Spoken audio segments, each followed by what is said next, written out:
வணக்கம் நண்பர்களே.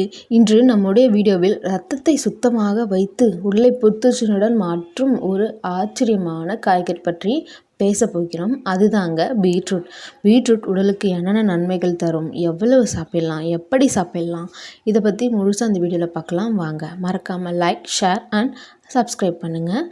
பீட்ரூட் ஒரு இயற்கை மருத்துவனே சொல்லலாங்க.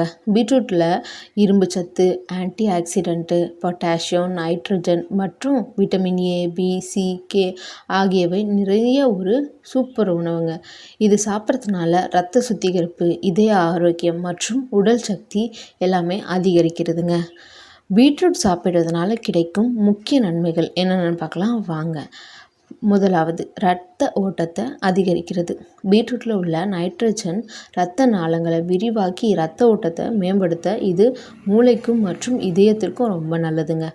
இரண்டாவது, ஹீமோகுளோபின் அதிகரித்து அனிமியாவையும் தடுக்கிறது. பீட்ரூட்டில் உள்ள இரும்பு சத்து அதிகமாக இருக்கிறதுனால இரத்த சோகை உள்ளவர்கள் இதை சாப்பிட்றது ரொம்ப அவசியங்க. மூன்றாவது, இதயத்தை ஆரோக்கியமாக வச்சுக்க உதவுகிறது. பீட்ரூட்டில் உள்ள பொட்டாசியம் மற்றும் நைட்ரஜன் இரத்த அழுத்தத்தை கட்டுப்படுத்தி இதய நோய்களையும் தடுக்குது. நான்காவது, உடல் சக்தியையும் அதிகரிக்கிறது. உடல் பயிற்சி செய்யும்பொழுது பீட்ரூட் ஜூஸ் குடித்தால் உடல் சக்தி செயல்திறனும் அதிகரிக்கிறது. ஐந்தாவது, சருமம் பிரகாசமாக மாற்றும். பீட்ரூட்டில் உள்ள விட்டமின் சி மற்றும் ஆன்டி ஆக்சிடென்ட் சருமத்தை சுத்தமாகவும் இளமையாகவும் வச்சுக்க உதவுது. ஆறாவது, மலச்சிக்கலை தீர்க்கும். பீட்ரூட்டில் உள்ள நார்ச்சத்து செரிமானத்தை மேம்படுத்தி மலச்சிக்கலை தீர்க்க உதவுகிறது. எவ்வளோ பீட்ரூட் சாப்பிட்லாம்?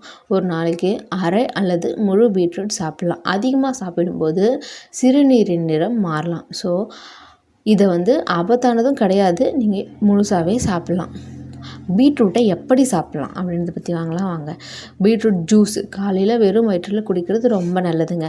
சாலட் வேக வைக்காமல் கூட சிறிய துண்டுகளாக நறுக்கி கூட சாப்பிட்லாம். இல்லை வேக வச்சு சின்ன வெங்காயம், மிளகாய், தேங்காய்லாம் சேர்த்து பொரியல் மாதிரி சாப்பிட்டாலும் நல்லா தான் இருக்கும். ஸ்மூதி எனக்கு ரொம்ப பிடிச்சது தாங்க. பீட்ரூட்டில் கேரட், ஆரஞ்சு சேர்த்து ஸ்மூதி செஞ்சு சாப்பிடும்போது ரொம்ப அருமையாக இருக்குங்க. பீட்ரூட் சாப்பிடும்போது கவனிக்க வேண்டியது என்னென்னு பார்த்திங்கன்னா, அதிகமாக சாப்பிடக்கூடாது. சிலருக்கு இதில் அலர்ஜியும் ஏற்பட வாய்ப்பு இருக்குது. தென் கொஞ்சம் வேக வைத்தும் சாப்பிட்லாம். சிலருக்கு பசி தொந்தரவாக இருக்கும்போது சிறிதளவு வேக வச்சு சாப்பிட்றதும் நல்லது தாங்க.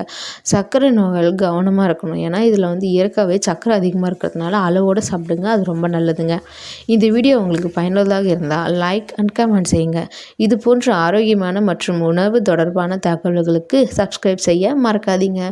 நன்றி. ஆரோக்கியமாக இருங்க.